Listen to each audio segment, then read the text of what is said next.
ಎಲ್ಲ ಮಾನ್ಯ ಪತ್ರಿಕಾ ಬಾಂಧವರಿಗೆ ನಮ್ಮ ಜೈಭೀಮ್ ವಂದನೆಗಳನ್ನು ಸಲ್ಲಿಸುತ್ತಾ, ಇವತ್ತಿನ ಕರ್ನಾಟಕ ರಾಜ್ಯದಲ್ಲಿ ಮುಖ್ಯ ವಿಶೇಷವಾಗಿ ಬೆಳಗಾವಿ ಜಿಲ್ಲೆಯಲ್ಲಿ ಚಲವಾದಿ ಸಮಾಜದವರು ಸುಮಾರು 7 ಲಕ್ಷ ಜನಸಂಖ್ಯೆಯನ್ನು ಹೊಂದಿರುತ್ತೇವೆ ನಾವು ಬೆಳಗಾವಿ ಜಿಲ್ಲೆಯಲ್ಲಿ ಮಾತ್ರ. ಹಾಗೂ ಕರ್ನಾಟಕ ರಾಜ್ಯದಲ್ಲಿ ಸುಮಾರು 50 ಲಕ್ಷಕ್ಕಿಂತಲ ಹೆಚ್ಚಿನ ಸಂಖ್ಯೆಯಲ್ಲಿ ನಾವು ಚಲವಾದಿ ಸಮಾಜದವರಿದ್ದು, ನಾವು ಈಗಾಗಲೇ ಭಾಳಷ್ಟು ಆರ್ಥಿಕವಾಗಿ, ಸಾಮಾಜಿಕವಾಗಿ, ಶೈಕ್ಷಣಿಕವಾಗಿ ಭಾಳ ಹಿಂದುಳಿದಿದ್ದೀವಿ.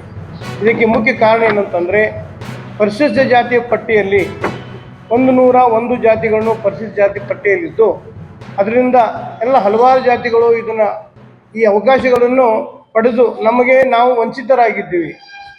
ಆದ್ದರಿಂದ ಇನ್ನು ಇದ್ರ ಮುಂದೆ ನಾವು ಯಾವುದೇ ಸಣ್ಣ ಪುಟ್ಟ ನೌಕರಿಗಳನ್ನು ಆಸೆ ಪಡದೆ ಉದ್ಯಮಿದಾರರಾಗಿ ಉದ್ಯೋಗಗಳನ್ನು ಮಾಡಿ ಸರ್ಕಾರಕ್ಕೆ ಟ್ಯಾಕ್ಸ್ ಕಟ್ಟಿ ಸರ್ಕಾರದಲ್ಲಿ ನಾವು ಒಂದು ಪಾಲುಗಾರರಾಗಿ ಅಭಿವೃದ್ಧಿಯಲ್ಲಿ ಪಾಲುಗಾರರಾಗಬೇಕಂತ ನಾವು ನಮ್ಮ ಇಚ್ಛೆಯನ್ನು ವ್ಯಕ್ತಪಡಿಸ್ತಾ ಇದ್ದೀವಿ.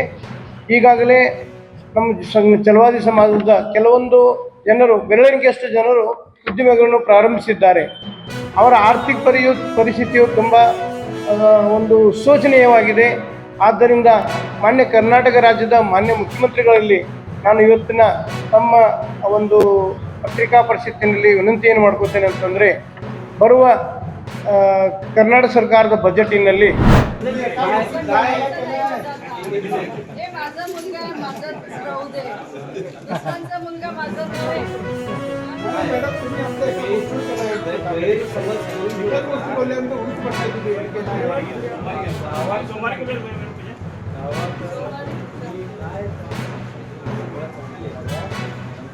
आणि रोड पण सँक्शन झालं ते महालक्ष्मी मंदिर समोर ते रोड पण तुम्ही केव्हा सांगता सोमवारी